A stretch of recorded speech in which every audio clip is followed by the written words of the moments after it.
कनक और शिवाय दोनों ही अपनी विला पहुंचते हैं तो वहां शिवाय के मॉम डैड पहले से ही मौजूद होते हैं। शिवाय के मॉम डैड किसी अनजान लड़की को अपने बेटे के साथ शादी की जोड़ी में देखकर हैरान रह जाते हैं। ये सब क्या है शिवाय? ये लड़की कौन है तुम्हारे साथ? शिवाय के डैड गुस्से से कनक की तरफ इशारा करते हुए शिवाय से पूछे। ये आपकी बहू है डैड, आज ही हम दोनों ने कोर्ट मैरिज की है। शिवाय साफ शब्दों में अपने डैड की तरफ देखकर उनसे कहा। शिवाय के मॉम डैड हैरानी से कभी शिवाय और कनक की तरफ देखते तो कभी एक दूसरे की तरफ। ये तुम क्या बोल रहे हो? दिमाग तो ठीक है ना तुम्हारा? शिवाय के डैड ने अपने बेटे की तरफ देखकर कहा। डैड, मेरा दिमाग बिल्कुल ठीक है। मॉम, आप अपनी बहू का स्वागत नहीं करेंगी? शिवाय ने अपनी माँ की तरफ देखकर उनसे कहा। उसकी माँ जैसे ही आगे बढ़ने वाली थी कि शिवाय के डैड ने हाथ दिखाकर उन्हें रोक दिया और बिना कुछ बोले शिवाय की मॉम का हाथ पकड़े और उन्हें लेकर विला से बाहर चले गए। कनक बस देखती ही रह गई। उसकी आंखों में आंसू आ गया। शिवाय ने कनक के हाथ को कसकर पकड़ लिया और उसके चेहरे की तरफ प्यार से देखकर अपनी पलकों को बस झपका दिया और कनक को लेकर जैसे ही अंदर आने लगा तभी किसी ने उन्हें डोर पर ही रुकने का इशारा किया। शिवाय ने सामने देखा तो मुस्कुरा दिया। सामने सरोज नाम की 45 साल की औरत खड़ी थी। उनके हाथ में आरती की थाली थी। सरोज जी शिवाय के विला में सालों से काम करती थी।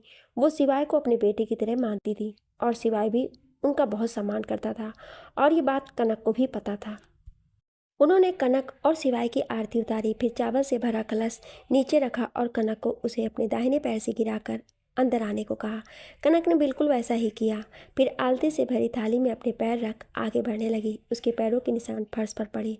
शिवाय भी कनक का हाथ पकड़े हुए अंदर आया। सरोज जी ने बाकी की भी कुछ रस्में कराईं।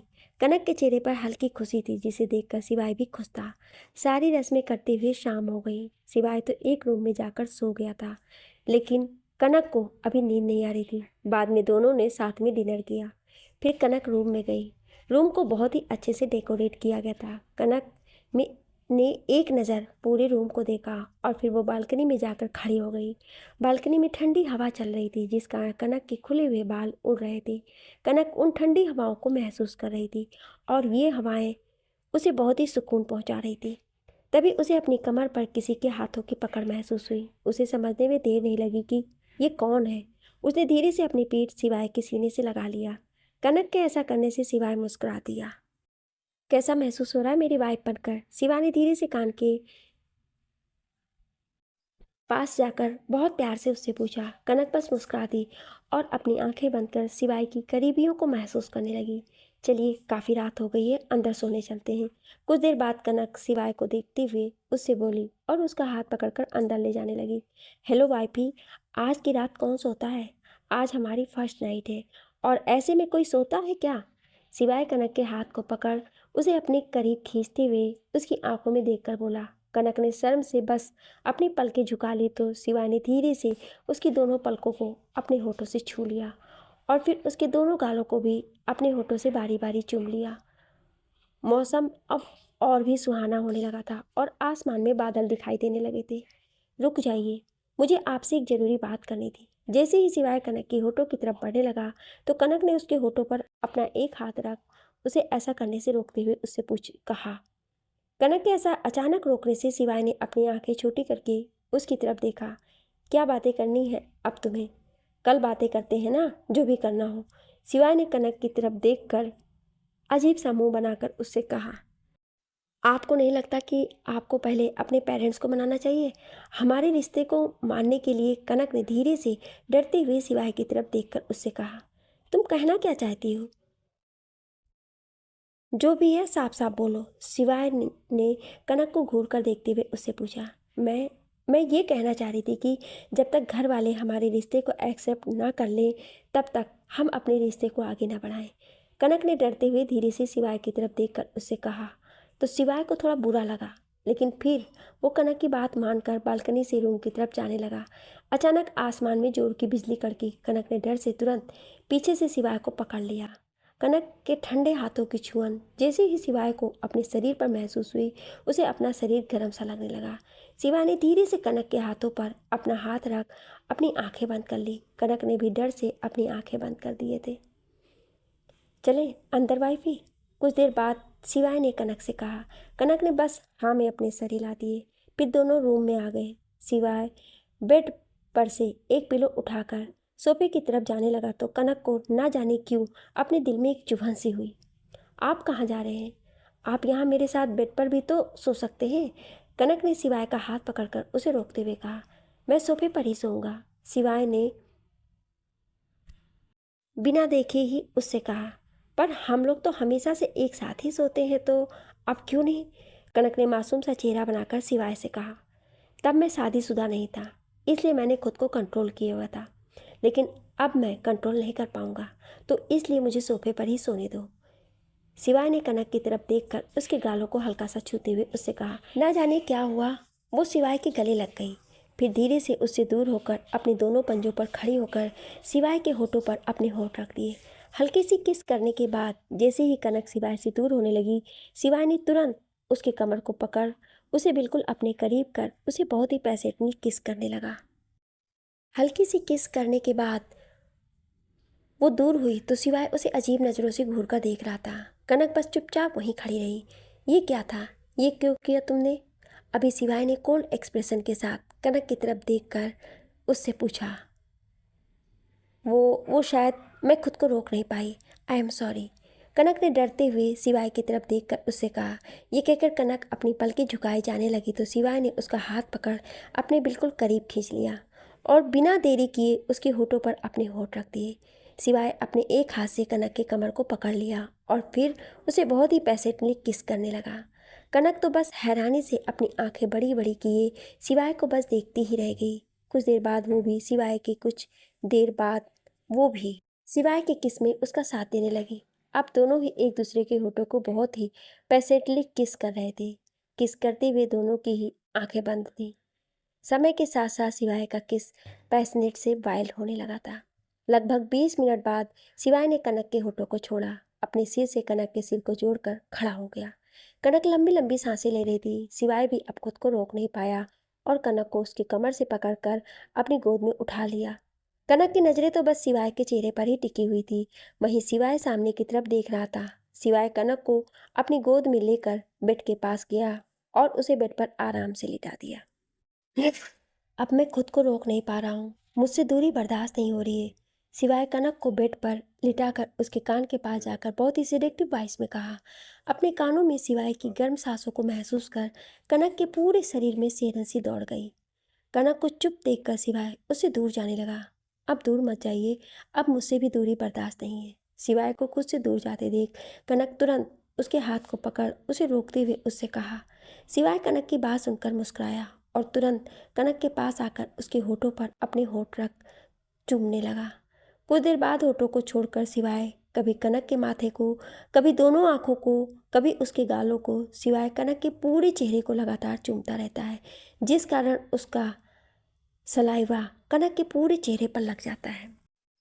पूरे चेहरे को चूमने के बाद सिवाय एक बार फिर से कनक के सॉफ्ट होठों पर अपने सख्त होठ रख उसे बहुत ही शिद्दत से चूमने लगा।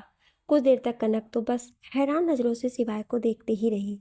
फिर वो भी सिवाय के होठों को किस करने लगी। सिवाय कनक का साथ पाकर और भी ज़्यादा उत्तेजित हो गया और अब वो कनक के होठों पर बहुत ही वाइडली किस करने लगा।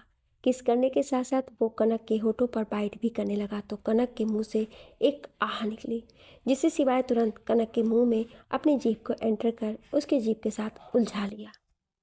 कनक तो सिवाय के ऐसा करने से ही मदहोश होने लगी थी। कुछ देर बाद जब कनक को सांस लेने में प्रॉब्लम होने लगी तो सिवाय ने कनक के होठों को छोड़कर उसकी गर्दन कॉलर बोन को चूमने लगा। कनक अपनी आंखें बंद कर लेती है और उसके हाथ अपने आप सिवाय के बालों में चले जाते हैं। वो सिवाय के बालों में अपनी उंगलियां फिरा रही थी। वहीं सिवाय कनक को किस करते हुए अपने एक हाथ से कनक के चेस्ट को सहला रहा था। अचानक सिवाय कनक के चेस्ट को सहलाते उसको कस के दबा देता है, जिससे कनक की आह निकल जाती है। कनक की आह को सुनकर सिवाय और उत्तेजित हो जाता है। सिवाय और भी तेजी से किस करने लगता है और उसका एक हाथ कनक के पूरे शरीर पर चलने लगता है। कुछ ही देर में एक एक करके सिवाय कनक के सारे कपड़े उसके शरीर से अलग कर दिए और एक झटके में खुद के भी कपड़े अपने शरीर से हटा दिया। अब सिवाय कनक के पूरे शरीर को चूम रहा था, जिससे कनक के पूरे शरीर पर सिवाय के दिए लव बाइट्स बन गए थे। सिवाय को देखकर ऐसा लग रहा था मानो वो आज कनक को अपने अंदर पूरी तरह समा ही लेगा। कुछ ही देर में वो दोनों एक कुछ सफ़ेद चादर में लिपटे हुए एक दूसरे को प्यार करने लगे। कमरे में उनकी आवाज़ें इस बात को बयां कर रही थी कि आज वो दोनों एक हो गए थे। दोनों ही आज दो जिस्म एक जान हो गए थे। बाहर तेज बारिश होने के कारण मौसम बहुत ही सुहाना था और इधर पूरे कमरे में गर्मी का अलग ही माहौल बना हुआ था। पता नहीं रात में कब तक दोनों एक दूसरे को प्यार करते रहे और थक कर एक दूसरे की बाहों में ही सो गए। दूर कहीं एक बंगले में एक औरत अपने सामने खड़े आदमी पर गुस्से से चिल्लाई जा रही थी। तुम लोगों से एक भी काम ढंग से नहीं हो सकता। मैंने कहा था कि किसी तरह उस रुद्र को रास्ते से हटा दो, लेकिन तुम लोग ये भी काम नहीं कर सके और ना ही अब तक तुम लोगों ने मेरे बेटे रंजीत के बारे में कुछ पता लगाया। एक औरत गुस्से से चिल्लाकर अपने सामने खड़े आदमियों को घूर रही थी। मैम, हमने तो पूरी कोशिश की थी, लेकिन ना जाने कैसे एक लड़की बीच में आ गई। वो लड़की रुद्र के साथ ही थी। आई थिंक मैम उन दोनों का कोई गहरा रिश्ता है। मैंने रुद्र सिंह राठौर की आंखों में उस लड़की के लिए डर देखा था। उस औरत के सामने खड़े एक आदमी ने डरते हुए उससे कहा, इंटरेस्टिंग, रुद्र सिंह राठौर की एक और कमजोरी सामने आई है। वेरी इंटरेस्टिंग, अब तो बहुत मज़ा आने वाला है। वो औरत एक कुटिल मुस्कान के साथ खुद में बोली, पता करो वो लड़की कौन है, मुझे उसकी सारी डिटेल्स किसी भी हालत में चाहिए। वो औरत अपने सामने खड़े आदमी को ऑर्डर देते हुए बोली। फिर वो आदमी अपना सिर हाँ में हिला दिया। नाउ गेट आउट, वो औरत अपने सामने खड़े आदमी से चिल्लाकर बोली। वो आदमी जल्दी से भागकर रूम से बाहर चला गया। कौन है वो लड़की? आखिर में मैं भी तो देखूं कि रुद्र सिंह राठौर की नई कमजोरी कौन है। अब तो तुम बिल्कुल भी नहीं बचने वाले रुद्र सिंह राठौर। हा हा हा, वो औरत खुद में सोचते हुए बोली, फिर तेज तेज हंसने लगी। अगली सुबह रुद्र का विला। रुद्र की जब नींद खुली तो परी को बिल्कुल अपने करीब देखकर मुस्कुरा उठा। वो बहुत ही ध्यान से परी की खूबसूरत चेहरे को देखने लगा, लेकिन अभी परी के चेहरे पर थकान साफ दिखाई दे रही थी, जिसे देखकर एक पल के लिए रुद्र को थोड़ा बुरा लगा कि क्यों वो अपने आप को कल रोक नहीं पाया। अगर वो परी की बात मान लिया होता तो आज परी के खूबसूरत चेहरे पर थकान नहीं होती। रुद्र प्यार से परी के माथे को चूमकर उसके गालों को छूते हुए उठकर वाशरूम में फ्रेश होकर वहीं विला में बने जिम में चला गया। करीब 2 घंटे बाद रुद्र जिम से वापस अपने रूम में आता है। उसकी नज़र बेड पर जाती है, जो अभी भी किसी मासूम बच्चे की तरह सो रही थी। फिर वो कबर्ड से कपड़ा निकाल कर सीधे वाशरूम में चला जाता है। कुछ ही देर में रुद्र नहाकर वाशरूम से बाहर आता है। इस वक्त उसने सिर्फ ट्राउज़र पहना हुआ था और अपने गले में टॉवल डाले बालों को पोंछ रहा था। तभी उसकी नज़र सामने बेड पर लेटी परी के ऊपर गई, जो कि वो अब उठ गई थी और वो लेटे हुई थी, अपनी बड़ी बड़ी आंखों से रुद्र की घूर कर देख रही थी। वाइफी, उठ गई तुम? Good morning my sweet angel. Rudra परी के पास जाते हुए उसके गालों को हल्का सा छूकर बहुत ही प्यार से बोला। परी रुद्र की बात सुनकर तुरंत चादर से अपना चेहरा ढककर वापस से सो गई। तो रुद्र परी के चेहरे पर से चादर को नीचे करता है और उसके गालों को अपने होठों से छू लेता है। रुद्र के ऐसा करते ही परी की आंखें झट से खुल जाती हैं। ये देख रुद्र मुस्कुराने लगता है। एंजल, मुझे गुड मॉर्निंग विश नहीं करोगी? रुद्र परी के करीब जाकर उसके होठों पर अपने होठ रख उसे किस करते हुए बोला। अब परी अपने बगल में बैठे रुद्र को घूर कर देखने लगती है। परी के ऐसे घूरने से एक पल के लिए रुद्र डर जाता है। लगता है मेरी प्यारी एंजल अभी भी मुझसे बहुत नाराज़ है। चल बेटा रुद्र, अब अपनी एंजल को और ज़्यादा परेशान मत कर, वरना ये तुझे बिल्कुल नहीं छोड़ेगी और तुझे कभी भी अपने करीब तक नहीं आने देगी। रुद्र परी के गुस्से को देखकर अपने मन में बोला, कोई बात नहीं एंजल, तुम गुड मॉर्निंग विश नहीं करोगी तो मैं समझ जाऊँगा। ठीक है, तुम अपना ध्यान रखो। रुद्र परी की तरफ देखकर मुस्कुराते हुए कहा और फिर जल्दी से बेड से उठकर खड़ा हो गया और चेंजिंग रूम में अपने कपड़े पहनने के लिए चला गया। परी रुद्र को जाते हुए देखती रही। फिर वापस से परी ने एक बार फिर से अपनी आंखें बंद करके सो गई। थोड़ी देर में रुद्र तैयार होकर चेंजिंग रूम से बाहर आया और बेड के पास जाकर परी के माथे को अपने होठों से चूम लिया। परी ने अपनी आंखें खोल उसे घूरने लगी तो रुद्र ने अपनी एक आई बिंक कर दी और फिर वो अपना एक गाल परी की तरफ कर दिया। परी रुद्र के ऐसा करने का मतलब समझ जाती है। पहले तो उसे बहुत तेज गुस्सा आता है, लेकिन फिर तुरंत ही उसके दिमाग में कुछ खुरापात सोचती है और वो रुद्र के गाल पर किस करके बाइट कर लेती है। परी के बाइट करने से रुद्र को अपने गाल पर दर्द महसूस होता है तो वो परी को घूरता है, तो परी जल्दी से अपना चेहरा चादर में छुपाकर सो जाती है। रुद्र मुस्कुराते हुए अपने गाल पर अपना एक हाथ रख रूम से बाहर चला जाता है और फिर जल्दी से नाश्ता कर वो ऑफिस के लिए निकल जाता है। वहीं परी रूम में आराम से सो रही थी, तभी उसका मोबाइल बजा। पहले तो उसने फ़ोन को इग्नोर कर दिया और वापस से सोने लगी, लेकिन फिर दोबारा फ़ोन बजने पर उसने साइड टेबल पर फ़ोन को उठाकर चेक किया तो उस पर सोनम नाम फ्लैश हो रहा था। हेलो, हाँ सोनम बोलो, परी ने फ़ोन उठाकर धीरे से कहा। परी तू कहाँ है, आज कॉलेज क्यों नहीं आई? मैं कब से तुझे ढूंढ रही थी। परी के बोलने पर सोनम तुरंत उससे पूछी। वो मैं आज नहीं आ सकती, मैं कल कॉलेज आऊँगी, परी ने सोनम से कहा। क्या बात है, तुम्हारी आवाज़ बड़ी लो साउंड कर रही है, तुम बीमार हो क्या? सोनम ने परी से पूछा। नहीं यार, वो कल रात मैं बहुत लेट सोई ना, इस कारण से थोड़ी थकान भी है, परी ने सोनम से कहा। वैसे ऐसा भी क्या कर रही थी रात में जो लेट से सोई हो? सोनम ने परी को चिढ़ाते हुए उससे पूछी। मैंने थोड़ी कुछ किया, जो कुछ भी किया वो सब रुद्र जी ने किया, उन्होंने मुझे रात में बहुत परेशान किया। परी सोनम से इतना ही बोल पाई कि बाकी के शब्द उसके गले में ही रह गए, क्योंकि तभी उसे याद आया कि वो क्या बोल रही थी। ओ नो परी, ये तूने क्या किया? तूने खुद अपने पैर पर कुल्हाड़ी मार ली। अब ये सोनम की बच्ची मुझे चिढ़ाने का एक भी मौका नहीं छोड़ेगी। क्या हुआ मैडम, कहाँ खो गई? लगता है रात में जो हुआ उसे अभी भी याद किया जा रहा है, सोनम ने परी को छेड़ते हुए उससे कहा। वैसे तेरी हब्बी ने रात में क्या क्या किया और तुमने कुछ क्यों नहीं किया? सोनम ने दोबारा से परी को छेड़ते हुए उससे कहा। सोनम चुप कर और अपनी बातें बंद कर, वरना मैं तुझे छोड़ूंगी नहीं, समझ में आई बात? अभी मुझे बहुत थकान हो रही है, मैं तुझसे बाद में बात करती हूँ, ओके बाय, परी ने सोनम को डांटते हुए उससे कहा और फिर तुरंत कॉल कट कर दिया। दूसरी तरफ सोनम अपने मोबाइल को देखकर मुस्कुराई जा रही थी और कॉलेज से कॉरिडोर में आगे बढ़ती जा रही थी। तभी वो सामने से आ रहे एक लड़के से टकरा जाती है, जिस कारण उसके हाथों में पकड़ा मोबाइल और उसकी बुक्स नीचे गिर जाती है। गुस्से में चिल्लाकर कुछ बोलने वाली थी कि तभी उसकी नज़र अपने सामने खड़े लड़के पर गई और नज़रें उस हैंडसम लड़के के चेहरे पर ठहर सी गई। वो एकटक बस उस लड़के को निहारे जा रही थी। तभी वो लड़का नीचे झुककर सोनम की बुक्स उठाने में उसकी मदद करने लगा।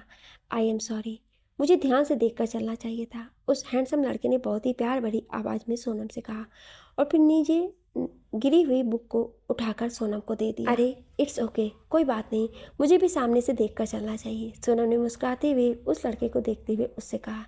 फिर दोनों ही एक दूसरे से कुछ देर तक हंसकर आपस में बात करने लगे। वहीं कोई दूर से उन दोनों को हंसकर बातें करते हुए देखकर जल रहा था और अपनी जलती हुई आंखों से सोनम को घूर रहा था।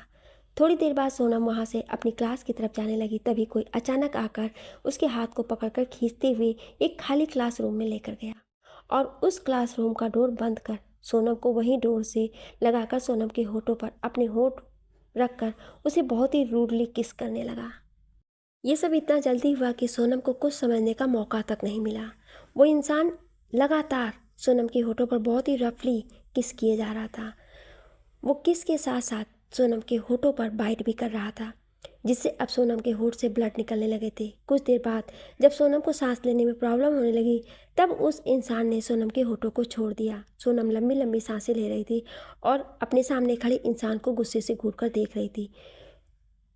वहीं वो इंसान भी गुस्से से सोनम को घूर रहा था। ये क्या बदतमीजी है मिस्टर आदि, आपने मुझे इस तरह से किस क्यों किया? सोनम गुस्से से अपने सामने खड़े आदि पर चिल्लाते हुए उससे बोली। कौन था वो जिसे तुम बहुत खुश होकर बातें कर रही थी? आदि सोनम की बातों को इग्नोर कर गुस्से से उसकी कमर को कस के पकड़कर उससे पूछा। कौन, किसकी बातें कर रहे हो आप? सोनम ने कन्फ्यूजन होकर आदि की तरफ देखकर उससे पूछा। वही जिसे तुम अभी कॉरिडोर में टकराई थी और वो बड़ा हंसकर तुमसे बातें कर रहा था और तुम भी उसे एकटक देखकर बातें कर रही थी, आदि गुस्से से अपने दांत पीसते हुए सोनम से पूछा। सोनम आदि की बात सुनकर सोचने लगी और उसे जल्द ही याद आया। फिर वो आदि के चेहरे की तरफ देखी, तभी उसे आदि का गुस्सा और उस पर शक करना याद आया, जिससे उसे अचानक ही आदि पर गुस्सा आने लगा। तुमसे क्या मतलब मिस्टर आदि, मैं किसी से भी मिलूं या किसी से भी बातें करूं या फिर किसी को प्यार करूं, ये मेरी लाइफ है, मेरी मर्जी चलेगी, ना कि तुम्हारी, समझे? सोनम ने गुस्से से आदि की तरफ उंगली दिखाते हुए उससे कहा। वहीं आदि का गुस्सा सोनम की बातें सुनकर बढ़ता ही जा रहा था। वैसे तुम्हें क्या प्रॉब्लम है, मैं कुछ भी करूं? तुम होते कौन हो मेरे, क्या रिश्ता है हमारा, बोलिए मिस्टर आदि। कोई नहीं बनता तुम्हारा मुझ पर जो तुम मुझ पर ऐसे चिल्लाओ। कुछ देर बाद सोनम ने दोबारा आदि से गुस्से में कहा। हालांकि ये सब कहते हुए सोनम का दिल बहुत तेजी से धड़क रहा था। उसे अंदर ही अंदर बहुत ही ज़्यादा डर लग रहा था। कहीं आदि उससे नाराज़ होकर हमेशा के लिए उससे दूर हो गया तो वो क्या करेगी, क्योंकि वो भी मन ही मन आदि को चाहने लगी थी। लेकिन कभी भी उसकी हिम्मत नहीं हुई आदि से कुछ भी कहने की। आदि सोनम की ये सारी बातें सुनकर अंदर ही अंदर उसका गुस्सा बढ़ते ही जा रहा था। वो बहुत ही मुश्किल से खुद को कंट्रोल किए हुए था। जब उसने सोनम की ये बातें सुनी कि उसकी लाइफ है, वो किसी से भी बातें करे या किसी से प्यार करे, उसका उस पर कोई हक नहीं बनता, तो ये सब सुनकर उसका गुस्सा हद से ज़्यादा बढ़ गया था। आदि के कानों में अभी भी सोनम की कही सब बातें गूंज रही थी। सोनम कुछ देर तक खड़ी होकर आदि के जवाब का इंतजार करती रही, लेकिन जब आदि ने कुछ नहीं कहा तो वो गुस्से से वहाँ से जाने लगी। तभी आदि ने सोनम के हाथों को पकड़कर एक झटके में उसे खींचा और वापस से दीवार से लगाया। इससे पहले कि सोनम गुस्से में फिर कुछ बोलती, उससे पहले ही उसके होठों पर अपने होठ रख फिर से एक बार उसे बहुत ही रफली किस करने लगा। सोनम बार बार आदि के सीने पर हाथ रख उसे खुद से दूर करने की कोशिश करने लगी, लेकिन जितना वो उसे खुद से दूर करने की कोशिश करती, आदि की पकड़ सोनम पर और भी ज़्यादा कसती जाती। कुछ देर बाद जब सोनम को सांस लेने में प्रॉब्लम होने लगी तो आदि ने उसके होठों को छोड़ दिया, लेकिन अभी भी उसने उसके कमर से उसे पकड़े हुए खड़ा था। कुछ देर बाद खुद को नॉर्मल कर सोनम आदि को घूर कर देखने लगी। बहुत बोल लिया तुमने और बहुत सुन लिया मैंने। अब मैं बोलूँगा और तुम सुनोगी, और अब तुम कुछ नहीं बोलोगी। जैसे ही सोनम कुछ बोलने वाली थी, उससे पहले ही आदि ने उसके होठों पर अपने हाथ रख उसे चुप कराते हुए हल्के गुस्से में उससे कहा, पहले तुम मुझे ये बताओ कि तुम उस लड़के को इस तरह से क्यों देख रही थी, और वो लड़का भी तुमसे हंसकर बातें कर रहा था। बोलो, अब बोल क्यों नहीं रही हो? आदि ने गुस्से से सोनम की तरफ देखकर उससे पूछा। मैं अगर उस लड़के को देख भी रही थी, तुम्हें इतनी परेशानी क्यों हो रही है? कहीं तुम्हें जलन तो नहीं हो रही है? सोनम अपने होठ से आदि की उंगली हटाते हुए उससे पूछी। ये सब पूछकर सोनम आदि के दिल की बात जानना चाह रही थी। हाँ, हो रही है मुझे जलन, और बहुत ही ज़्यादा हो रही है जलन। मेरे यहाँ अपने दिल के पास उंगली रखते हुए बहुत ही ज़्यादा दर्द हो रहा है। जब मैं तुम्हें किसी और के करीब देखता हूँ तो मुझे बर्दाश्त नहीं होता है। तुम्हारे करीब जाने का, तुमसे हंसकर बातें करने का, तुम्हें टच करने का, तुम्हें हक करने का सिर्फ मेरा हक है और किसी का नहीं है। मुझे नहीं पता ये कब और कैसे हुआ, लेकिन हो गया। मेरा ये दिल कब तुम्हारा हो गया मुझे पता ही नहीं चला। मुझे कब तुमसे प्यार हो गया मुझे पता ही नहीं चला। I love you so much Sonam. आदि सोनम के छोटे से चेहरे को अपने दोनों हाथों में लेकर बहुत ही प्यार से कहा। सोनम तो अभी भी हैरानी से आदि के मासूम चेहरे की तरफ देखे ही जा रही थी। ऐसा कहते हुए आदि बहुत ही ज़्यादा मासूम लग रहा था। सोनम खुद को रोक नहीं पाई और आदि के सीने से लग गई। अब हैरान होने की बारी आदि की थी। आदि तो हैरानी से सोनम के खुद के सीने लगे हुए कुछ देर तक देखता रहा। फिर आदि ने खुश होकर उसे अपनी बाहों में कसकर पकड़ लिया। कुछ देर तक उसी तरह खड़े रहने के बाद आदि ने धीरे से सोनम को खुद से अलग किया और उसके चेहरे को अपने दोनों हाथों में भरकर उसके होठों में अपने होठ रख उसे बहुत ही सॉफ्टली किस करने लगा। इस किस के जरिए आदि सोनम को अपने प्यार का एहसास करा रहा था। इस बार सोनम आदि को खुद से दूर नहीं करती और वो भी आदि के किस में इन्वॉल्व हो जाती है। अभी वो दोनों किस कर ही रहे थे कि तभी आदि की फ़ोन की घंटी बजती है, जिससे सोनम होश में आती है और जल्दी से आदि को खुद से दूर कर शर्माते हुए क्लासरूम से बाहर चली जाती है।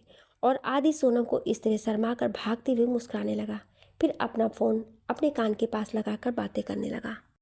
राठौर इंडस्ट्रीज, रूथ का केबिन। रूथ अपने केबिन में आराम से चेयर पर बैठकर कुछ ज़रूरी फाइल चेक कर रहा था। तभी उसके केबिन की डोर पर नॉक की आवाज़ हुई।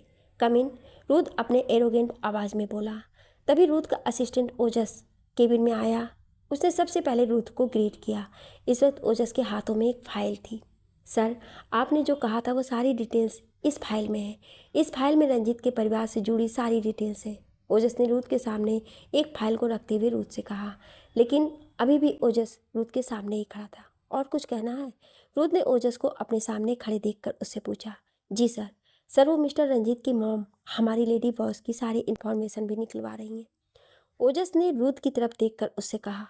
ओजस की बात सुनकर रूथ ने गुस्से से अपनी मुट्ठी बांध ली। ठीक है, तुम जाओ। रूथ ने खुद को शांत करते हुए ओजस की तरफ देखकर उससे कहा। ओजस के केबिन से जाते ही रूथ ने अपने सामने पड़ी फाइल को खोला और एक एक करके बहुत ही ध्यान से पढ़ने लगा। रुद्र जैसे जैसे हर एक पेज को पढ़ता उसके चेहरे के भाव बदलने लगे। उसकी आंखें गुस्से से लाल होने लगी। Not again. रुद्र गुस्से से अपने सामने रखे टेबल पर अपने हाथों की मुट्ठी बनाकर उसे मारते हुए खुद में बोला। मीटिंग के लिए सारी अरेंजमेंट हो गई है, सभी कॉन्फ्रेंस रूम में आ गए हैं और अब सभी आपका वेट कर रहे हैं। केबिन में आते ही ओजस ने रुद्र से कहा। रुद्र ओजस की बात सुनकर तुरंत अपने रूम चेयर से उठा और अपने सूट को ठीक करते हुए केबिन से बाहर निकल गया। रुद्र के पीछे पीछे ही ओजस भी केबिन से बाहर आया। फिर दोनों ही कॉन्फ्रेंस रूम की तरफ चले गए। कॉन्फ्रेंस रूम के बाहर पहुंचकर रुद्र गेट पर ही खड़ा हो गया। तभी ओजस आगे बढ़कर कॉन्फ्रेंस रूम का डोर ओपन करता है और रुद्र अंदर आता है। रुद्र को कॉन्फ्रेंस रूम में देखकर सभी खड़े होकर उसे ग्रीट किए। रुद्र ने सिर हिलाया, फिर वो एक बार सबसे मिला और फिर किसी राजा की तरह अपने चेयर पर जाकर बैठ गया और फिर ओजस की तरफ एक बार देख मीटिंग स्टार्ट करने के लिए इशारा किया। रुद्र के इशारा करते ही मीटिंग स्टार्ट हो गई। मीटिंग में सभी ने अपना प्रपोजल रुद्र के सामने रखा, जिसे रुद्र बहुत ही ध्यान से सुन रहा था और देख रहा था। ये मीटिंग लगभग 2 घंटे तक चली और रुद्र को सामने वाले का प्रपोजल सही लगा तो उसने डील पर साइन कर दिया। फिर रुद्र कॉन्फ्रेंस रूम से बाहर आकर सीधे अपने केबिन की ओर चला गया, पर वहीं कॉन्फ्रेंस रूम में कोई था जो उसे ही टकटकी लगाए हुए बस देखे जा रहा था। उसकी नज़रें बस रुद्र के ही ऊपर बनी हुई थी। वो रुद्र की एक एक एक्टिविटी को बहुत ही गौर से देख रहा था। वो कॉन्फ्रेंस रूम से बाहर आकर रुद्र के ऑफिस की बिल्डिंग से बाहर आया। बाहर आकर उसने तुरंत किसी को कॉल कर रुद्र के बारे में कुछ बताने लगा। अब ये कौन है और किससे बात कर रहा है, यह आपको बाद में पता चलेगा। रुद्र का केबिन। रुद्र कॉन्फ्रेंस रूम से आकर अपने केबिन में रखे चेयर पर आराम से बैठ गया और पीछे की तरफ सिर टिकाकर अपनी आंखें बंद कर आराम करने लगा। आंखें बंद होते ही उसके सामने परी का चेहरा दिखाई देने लगा। परी को देख उसके चेहरे पर मुस्कान आ गई। कुछ देर तक उसी तरह बैठकर आराम करने के बाद रुद्र अपने हाथ में पहनी घड़ी की ओर देखता है, जो कि शाम के 6 बज रहे थे। फिर वो ड्राइवर को कॉल कर उसे अपनी गाड़ी निकालने के लिए कहता है और फिर बिला जाने के लिए केबिन से बाहर आ जाता है। रुद्र जब अपने ऑफिस से बाहर आया तो उसका ड्राइवर पहले से ही उसकी गाड़ी लेकर वहाँ खड़ा था। वो जल्दी से रुद्र के लिए कार का डोर ओपन करता है और रुद्र आराम से बैक सीट पर जाकर बैठ जाता है। वो सीट पर अपनी आंखें बंद कर पीछे की तरफ सिर टिकाए आराम से बैठ जाता है। करीब 1 घंटे बाद रुद्र की कार उसके विला के सामने रुकती है। फिर ड्राइवर जल्दी से बाहर आकर रुद्र के साइड का डोर ओपन करता है तो रुद्र कार से बाहर आकर सीधे विला के अंदर चला जाता है। अंदर जाकर रुद्र पहले एक नज़र परी को सभी जगह हॉल में देखता है। जब परी उसे वहाँ दिखाई नहीं देती तो वो सीधे अपने रूम में चला जाता है। जैसे ही रुद्र अपने रूम के पास पहुँचता है उसे बाहर से ही कुछ आवाज़ें सुनाई देने लगती है। क्योंकि रूम का डोर हल्का खुला हुआ था, इसलिए रूम के अंदर की आवाज़ें बाहर तक आ रही थी। वो आवाज़ सुनकर रुद्र को थोड़ा अजीब लगा। फिर वो धीरे से डोर ओपन करता है। रूम के अंदर का नज़ारा देख वो हैरान रह जाता है। वो अपनी आंखें बड़ी किए हुए एकटक बस सामने देखता ही रह जाता है। सिवाय का विला। कनक की सुबह जब आँख खुलती है तो सिवाय उसके पास नहीं होता है। वो एक नज़र सभी जगह सिवाय को ढूंढती है, लेकिन उसे सिवाय रूम में कहीं नहीं दिखाई देता है। तभी उसे साइड टेबल पर रखा एक पेपर दिखाई देता है। ये पेपर सिवाय ने कनक के लिए रखा था, जिसमें उसने कनक के लिए कुछ प्यार भरा मैसेज लिखा हुआ था। कनक उस पेपर को उठाकर पहले उसे अजीब नज़रों से घूरती है, फिर वो धीरे से पेपर ओपन कर उसे पढ़ती है।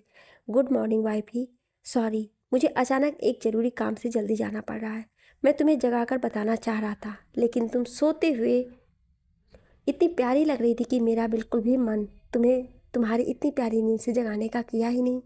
प्लीज़ मुझसे नाराज़ मत होना वाइफी, मैं जल्दी ही शाम तक वापस आ जाऊंगा और अगर तुम नाराज़ हो गई हो तो मैं रात में आकर तुम्हारी सारी नाराज़गी को दूर कर दूंगा। तुम्हारा और सिर्फ तुम्हारा सिवाय। सिवाय के इतने प्यार भरे मैसेज को पढ़कर कनक के चेहरे पर एक बड़ी सी मुस्कान आ गई और साथ ही साथ शर्म से उसका पूरा गाल भी लाल हो गया। तेजस्विनी का घर। तेजस्विनी अपने रूम में आकर आराम से सो रही थी। तभी उसके डोर पर किसी के नॉक करने की आवाज़ आई। तेजस्विनी नींद में होने के कारण अपने कान ढककर वापस से सो जाती है। छोटी उठ जा, कब की सुबह हो गई है और कितनी देर तक सोती रहेगी।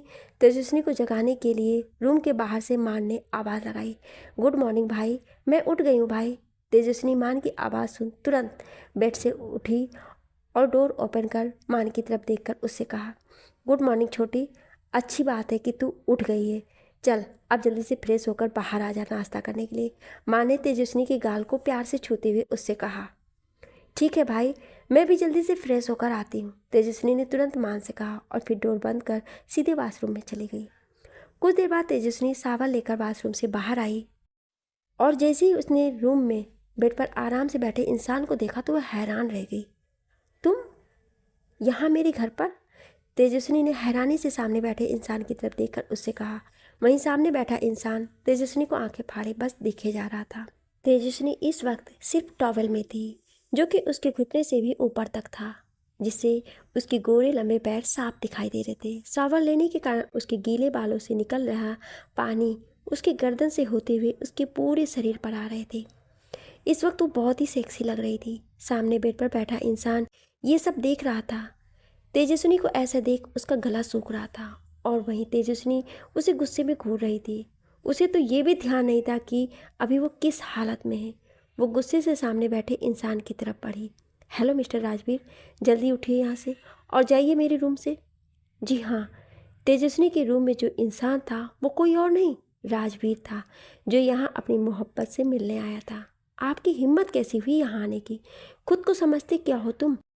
जब जी कि आप बिना मुझे बताए यहाँ से चले गए और जब मन हुआ तो आ गए वापस। लेकिन मैं अब तुमको बिल्कुल भी माफ़ नहीं करने वाली। माफ़ करना तो दूर, मुझे तुम्हारी शक्ल भी नहीं देखनी है, समझे? तेजस्विनी ने राजवीर को अपनी उंगली दिखाते हुए उससे कहा। राजवीर को तेजस्विनी गुस्से में और भी ज़्यादा खूबसूरत लग रही थी।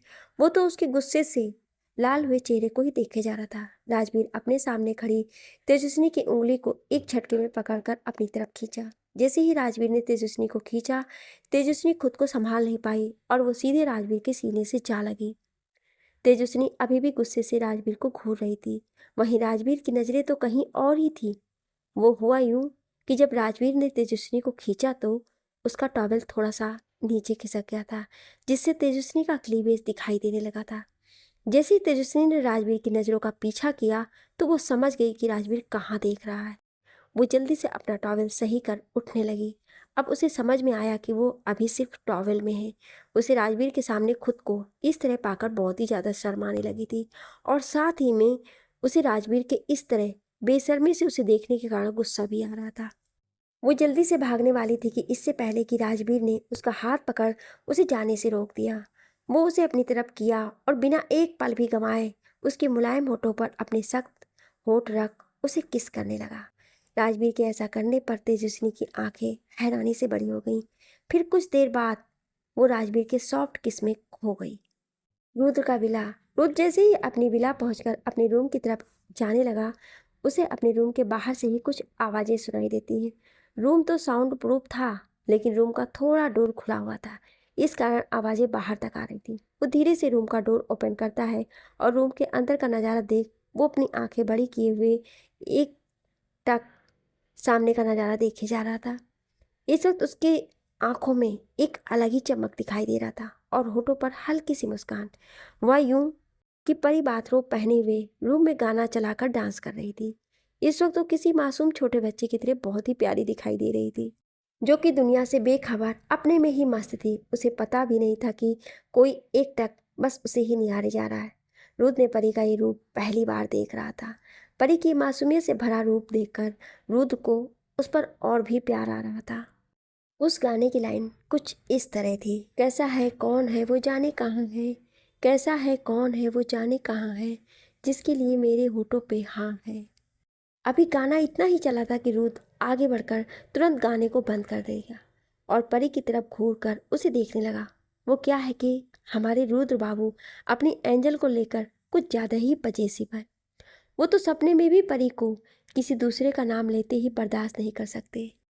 तो अभी तो परी इस तरह के गाने पर डांस कर रही है जिसमें किसी और का जिक्र हो रहा है। ऐसे में भला हमारे रुद्र बाबू भला गुस्सा कैसे ना होते।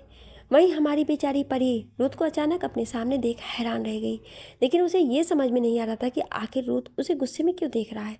रुद्र गुस्से से परी को देखते हुए उसकी तरफ बढ़ने लगा। परी रुद्र के गुस्से से भरी आंखें देख थोड़ी डर गई और डर से अपने कदम पीछे की तरफ ले जाने लगी। पर ये यहाँ अचानक कब आए, मुझे तो पता ही नहीं चला। और ये इस तरह से मुझे गुस्से में क्यों देख रहे हैं? मैंने तो कुछ ऐसा काम ही नहीं किया। इस शैतान का कुछ भी भरोसा नहीं, लगता है वापस से इनके अंदर की सोई हुई शैतानियाँ जाग गई हैं। तू तो गई परी, अब तेरा क्या होगा, बचा लेना भगवान आज मुझे। परी रूथ को गुस्से से खुद की तरफ आते देख अपने मन ही मन में बोली, तुम्हारी हिम्मत कैसी हुई एंजल इस तरह के सॉन्ग पर डांस करने की। रूथ ने परी को उसकी कमर से पकड़कर खुद की तरफ खींचते हुए उससे कहा। परी रूथ की बात सुन अपने कंफ्यूज भरी नज़रों से उसकी तरफ देखने लगी। क्या तुम्हें अभी और किसी का इंतजार है? क्या मैं तुम्हारे लिए सही नहीं हूँ जो तुम किसी और के बारे में सोचकर इस तरह से डांस कर रही हो? रूथ ने गुस्से से अपने दांत पीसते हुए परी से कहा। परी रूथ की बात सुन जल्दी से अपने सिर को ना में हिलाने लगी। रूथ को परी इस वक्त और भी ज़्यादा मासूम लग रही थी। रूथ की नज़रें परी के मासूम चेहरे पर ही ठहर गईं। उसका मन कर रहा था कि वो परी को अपनी बाहों में भरकर बहुत सारा प्यार करे। ये सोचकर रूथ खुद को रोक नहीं पाया और तुरंत परी को अपने और करीब खींच उसके गुलाबी होठों पर अपने होठ रख उसे किस करने लगा। परी तो रूथ के अचानक इस एक्शन से हैरान रह गई। उसकी नीली आंखें हैरानी से बड़ी हो गईं। उसे तो कुछ समझ में नहीं आ रहा था कि ये क्या हो गया। कुछ देर बाद जब परी सेंस में वापस आई तब उसे एहसास हुआ कि रूथ उसके होठों को बड़ी ही शिद्दत से चूम रहा है। रूथ के ऐसा करने से परी तो भी मदहोश होने लगी। फिर वो भी रूथ के किस में इन्वॉल्व हो गई। रूथ परी का साथ पाकर खुश हो गया और फिर वो परी के होठों को और भी पैसन के साथ चूमने लगा।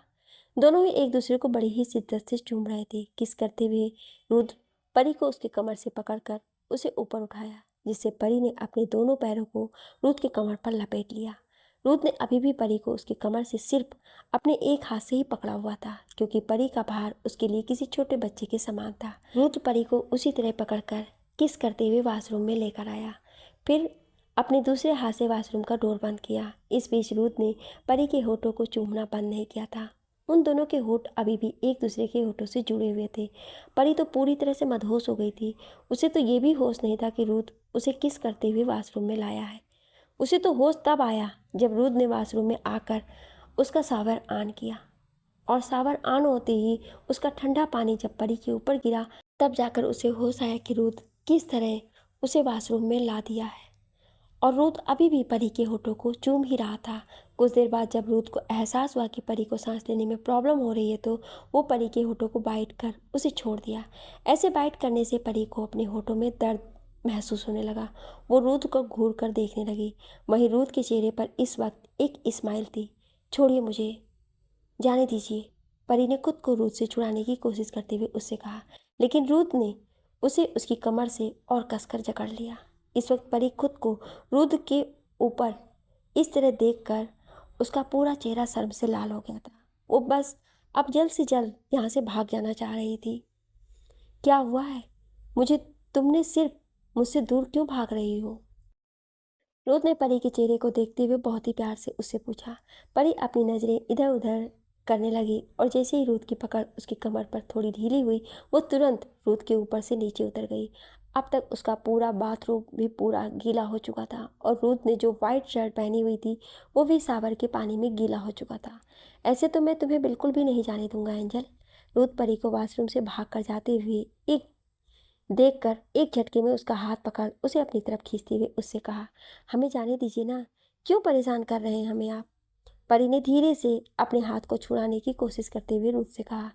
रूथ ने परी की बात सुनकर ना में अपने सर हिलाए। तो आप क्या चाहते हैं हमसे? परी ने अपनी नज़रें नीचे किए हुए रूथ से पूछा। अब जब हम वॉशरूम में आ ही रहे हैं एंजल और शावर ऑन है, हम दोनों ऑलमोस्ट गीले भी हो गए हैं, तो क्यों ना साथ में शॉवर ले लिया जाए?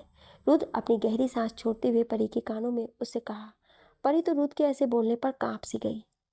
नहीं, बिल्कुल नहीं, हम पहले ही शावर ले चुके हैं, परी ने रूथ को साफ मना करते हुए कहा, क्योंकि वो रूथ के इरादे को अच्छे से समझ गई थी। तो एक बार फिर से मेरे साथ शावर ले लो, रूथ ने बड़ी ही सेडेक्टिव वॉइस में परी से कहा। फिर उसे उसकी कमर से पकड़कर खींच लिया और वापस से उसके होठों पर अपने होठ रख उसे किस करने लगा। रूथ परी के होठों को बहुत ही वाइटली किस कर रहा था, क्योंकि अब रूथ के शरीर की गर्मी बढ़ने लगी थी। किस करते हुए ही रूथ अपने एक हाथ से परी की कमर को पकड़े हुए था और दूसरे हाथ से परी के बाथरूम को खोलने लगा। परी रोकना चाहती है, उसे दीवार से सटाकर खड़ा कर दिया और परी के दोनों हाथों को अपने एक हाथ से पकड़कर ऊपर किया और अपने दूसरे हाथ से परी के बाथरूम को खोलने लगा। इस बीच रूथ परी के होठों को चूमना बंद नहीं किया था। रूथ जल्दी से परी के बाथरूम को खोलकर उसके शरीर से अलग कर दिया। परी ने अंदर कुछ नहीं पहना हुआ था। अब परी का सुंदर मखमली बदन रूथ के सामने था। रूथ अपनी इंटेंस नज़रों से परी के सुंदर शरीर को देखे जा रहा था। वहीं परी अपने हाथों को जल्दी से रुद्र से छुड़ाकर खुद को अपने दोनों हाथों से कवर करने लगी। परी को इस तरह खुद को कवर करता देख रूथ के चेहरे पर एक डेविल स्माइल आ गई। रूथ तुरंत अपने गीले शर्ट को निकालकर वहीं वॉशरूम में दूसरी साइड फेंक दिया। अब वो सिर्फ अपने ट्राउज़र में था। रूथ की शर्ट निकालने से उसके 8 पैक एब्स साफ दिखाई दे रहे थे। रूथ की परफेक्ट बॉडी को परी अपनी बड़ी बड़ी आंखों से देख रही थी। परी को इस तरह खुद को देखता पाकर रूथ के चेहरे पर वापस से एक डेविल स्माइल आ गई। रूथ अपने चेहरे पर डेविल स्माइल लिए परी के और करीब जाने लगा। रूथ को इस तरह डेविल स्माइल कर अपनी तरफ आते देख परी को थोड़ी घबराहट होने लगी। वो जल्दी से बाथरूम से बाहर जाना चाह रही थी और खुद को कहीं छुपा लेना चाह रही थी ताकि रूथ उसे देख भी ना सके। रूथ के इस इंटेंस भरी नज़रों का सामना वो नहीं कर पा रही थी। रूथ की नज़रों में उसे अपने लिए जुनून से भरा प्यार दिखाई दे रहा था। जैसे ही परी खुद को कवर कर बाथरूम से भागने वाली थी कि तभी रूथ ने उसे उसकी कमर से पकड़ दीवार से सटाकर वापस से खड़ा कर दिया। अब परी का बैग रूथ के सामने था। रूथ परी की पीठ को बेतहासा चूमने लगा और परी अपने दोनों हाथों से अपने सीने को छुपाए हुए बस रूथ के गर्म होठों को अपने शरीर पर महसूस कर रही थी। वो भी अब धीरे धीरे मदहोश होने लगी थी, लेकिन फिर भी वो खुद को कंट्रोल किए हुए खड़ी थी। तभी रूथ ने परी के दोनों हाथों को फैलाकर उसके चेस्ट के सहारे दीवार से बिल्कुल चिपका दिया। फिर रूथ धीरे धीरे परी के पीठ से होते हुए उसके दोनों हाथों को चूमने लगा। कुछ देर तक ऐसे ही परी को चूमने के बाद रूथ ने उसे अपनी तरफ पलटा तो परी तुरंत वापस से अपने दोनों हाथों से खुद को कवर करने लगी। शर्म से परी का पूरा चेहरा किसी कश्मीरी सेब की तरह लाल हो गया था। परी शर्म से अपनी नज़रें नीचे किए हुए खड़ी थी। परी को इतना शर्माता देख रूथ के चेहरे पर एक प्यारी सी स्माइल आ गई। रूथ धीरे से परी के झुके हुए चेहरे को ऊपर किया और उसके होठों को चूमने लगा। कुछ देर बाद रूथ परी को अपनी गोद में उठाया और उसे वॉशरूम से बाहर बेडरूम में लेकर गया। फिर परी को बेड पर लेटा दिया। परी अभी भी अपने दोनों हाथों से खुद को कवर किए हुई थी। रूथ परी को बेड पर लेटाकर खड़ा हुआ और अपने पैंट निकालने लगा। फिर परी के दोनों हाथों को उसके चेस्ट से हटाकर खुद रूथ उसके ऊपर आ गया। उसने उसके होठों को एक बार फिर से अपने होठों से चूमना शुरू कर दिया। फिर धीरे धीरे उसके गाल, फिर गले, उसके कॉलर बोन पर अपने लव बाइट्स बनाने लगा और फिर उसके चेस्ट को बेतहासा चूमने लगा। रूथ की एक हाथ परी के पूरे शरीर पर घूम रहे थे। रूथ शरीर के पूरे शरीर को चूमे जा रहा था। वो परी को चूमने के साथ साथ उसे काट भी रहा था। रूथ के ऐसे काटने से परी के मुंह से एक आह निकल जाती है, जिससे रूथ और भी ज़्यादा वाइल्ड होने लगता है। वो अब और भी वाइल्डली परी के शरीर को चूमने लगता है। कुछ ही देर में उसे पूरे रूम में परी की सिसकियों की आवाज़ सुनाई देने लगती है। दोनों ही अपने प्यार की दुनिया में पूरी तरह से डूब गए थे। वहीं दूसरी तरफ मीनाक्षी देवी अपने बंगले के एक कमरे में बैठी हुई अपने असिस्टेंट के द्वारा दिए गए रूथ से जुड़ी सारी इन्फॉर्मेशन को बड़े ही ध्यान से पढ़ रही थी। उसने परी से जुड़ी कोई भी इन्फॉर्मेशन नहीं थी, सिर्फ उसका एक फ़ोटो था। ये किसकी फ़ोटो है? मीनाक्षी देवी ने अपने सामने खड़े अपने असिस्टेंट से परी की फ़ोटो को दिखाते हुए उससे पूछा, मैम ये रुद्र सिंह राठौर की वाइफ है, लेकिन इनके बारे में कोई भी इन्फॉर्मेशन नहीं मिल पाया है। शायद रुद्र सिंह राठौर ने ये सब सीक्रेट रखा हुआ है, उस असिस्टेंट ने मीनाक्षी देवी से कहा। मीनाक्षी देवी ने अपने असिस्टेंट को रूम से बाहर जाने का इशारा किया। परिणीता प्रताप सिंह यही नाम है ना तुम्हारा? तुम्हें मैं कैसे भूल सकती हूँ? आखिर मेरी होने वाली डॉटर इन लॉ जो हो। मेरा बेटा तुम्हें एक ही नज़र में देखकर तुम्हारा दीवाना हो गया था। अब मैं वापस से तुम्हें उसे सौंप कर उसे खुश करूँगी, जिससे उस रुद्र सिंह राठौर को उतना ही दर्द होगा। फिर मैं उसे तड़पा तड़पा कर मारूंगी, तब जाकर मुझे सुकून मिलेगा। मीनाक्षी देवी ने परी के फ़ोटो को देख खुद से बातें करते हुए कहा। फिर कुछ सोचकर एक शैतानी हंसी हंसने लगी। सो लो चैन की नींद आज की रात, और रुद्र सिंह राठौर कल से तुम्हारी बर्बादी के दिन शुरू होंगे। मीनाक्षी देवी ने रुद्र को बर्बाद करने के बारे में सोचते हुए खुद में कहा। फिर वापस से शैतानी हंसी हंसने लगी। शिवाय का विला। कनक सुबह से ही सिवाय को बहुत ही ज़्यादा मिस कर रही थी। सुबह से रात हो गई पर सिवाय अभी तक घर नहीं आया था। अब उसे अजीब सी घबराहट होने लगी थी। वो अपना डिनर कर रूम में जाकर सोने की कोशिश करने लगती है और मन ही मन उसे सिवाय पर गुस्सा भी आ रहा था। पर गुस्से के साथ साथ उसे डर भी लग रहा था कि आखिर सिवाय अभी तक घर क्यों नहीं आया। वो अपने बेड पर लेटी हुई इधर से उधर करवटें बदल रही थी। उसकी आंखों से नींद कोसों दूर थी। जब भी कनक अपनी आंखें बंद करती तो उसकी आंखों के सामने सिवाय का चेहरा आ जाता, जिससे उसके चेहरे पर बहुत ही प्यारी सी स्माइल आ जाती। कनक अपनी आंखें बंद कर सिवाय को याद कर सोने की कोशिश करने लगती है। अचानक उसे फील होता है कि जैसे कोई उसकी कमर पर अपने हाथ रख उसके चेहरे की तरफ झुक रहा है। उसे ऐसा लगता है जैसे वो कोई सपना देख रही है और वो उस सपने में खुद को सिवाय के साथ महसूस कर मुस्कुराने लगती है। अभी भी कनक की आंखें बंद थी। सिवाय जब रूम में आता है और कनक को इस तरह सोती हुई नींद में मुस्कुराते देखता है तो वो सीधे उसके बेड पर आकर उसके बगल में लेट जाता है और उसके ऊपर झुककर उसके होठों को चूमने लगता है। कनक को अभी भी ये सब एक सपने की तरह लग रहा था। उसे यही लग रहा था कि सपने में सिवाय उसके होठों को चूम रहा है। सिवाय कनक के होठों को बहुत ही पैशनेटली चूम रहा था। अचानक कनक अपने ऊपर कुछ भारी सा महसूस होने लगा। उसे लग रहा था मानो कोई उसे खुद की तरफ खींच रहा हो और अपने होठों पर जो नरम होठों का एहसास होता है, कनक नींद में ही अपने सिर को इधर उधर हिलाने डुलाने लगती है। सिवाय अपने एक हाथ को कनक के सिर के नीचे रखे उसे अब और भी वाइडली उसके होठों को चूमने लगता है। वो कनक के होठों को चूमने के साथ उसे काट भी रहा था। अब कनक को सांस लेने में प्रॉब्लम होने लगती है तो कनक एक झटके में अपनी आंखें खोलती है।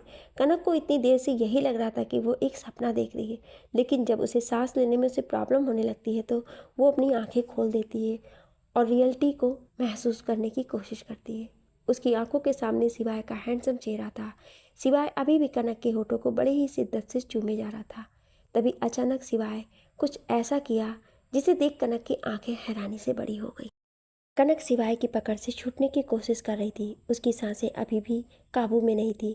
वो तेज तेज सांसें ले रही थी। वो लंबी लंबी सांसें लेकर खुद को संभालने की कोशिश कर रही थी।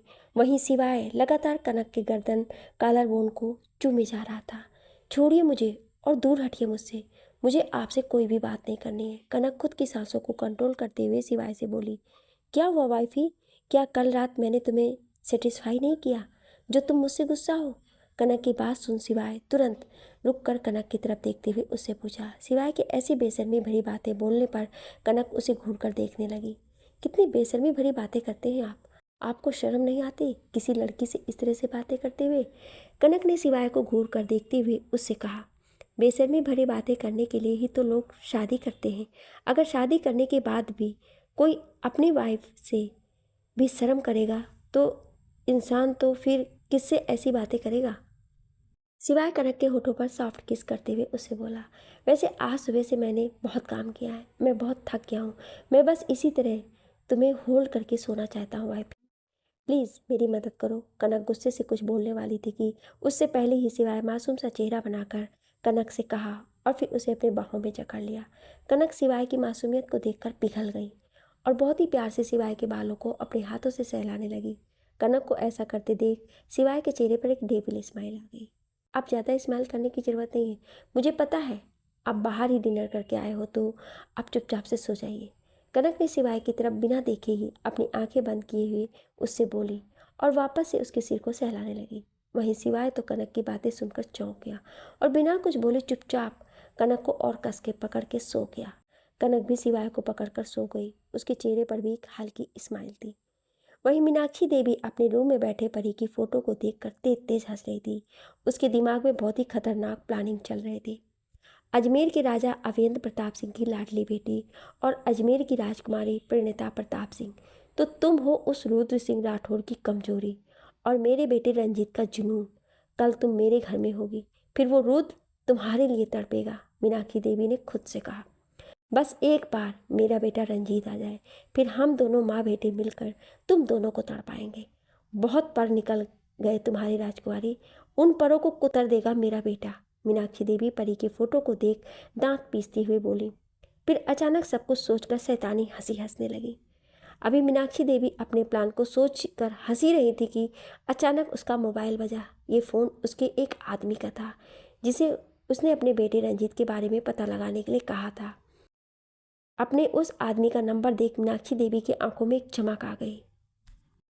हाँ बोलो, क्या खबर है? कहाँ है मेरा बेटा रंजीत? मीनाक्षी देवी कॉल पिक करते ही बोली। मैम वो रंजीत सर। फ़ोन पर दूसरी साइड मीनाक्षी देवी का आदमी डर से हकलाते हुए बस इतना ही बोल पाया। ये वो क्या लगा रखे हो? साफ साफ बताओ, कहाँ है मेरा बेटा रंजीत? मीनाक्षी देवी ने गुस्से से चिल्लाते हुए कहा। मैम आपके कहने पर जब मैंने रंजीत सर के बारे में पता लगवाया तो ये पता चला कि रूद सिंह राठौर ने उन्हें मारकर उनकी बॉडी को जंगल में फेंकवा दिया है। फ़ोन पर मीनाक्षी देवी का आदमी डरते हुए एक सांस में कहा। अचानक दूसरी साइड से एक जोर की आवाज़ आई और फ़ोन कट गया। मीनाक्षी देवी अपने बेटे रंजीत के मरने की खबर सुन गुस्से से पागल हो गई और गुस्से से उसने तुरंत अपने फ़ोन को दीवार पर दे मारा, जिससे फ़ोन पूरा टूटकर चूर चूर हो गया और फ़ोन भी कट गया।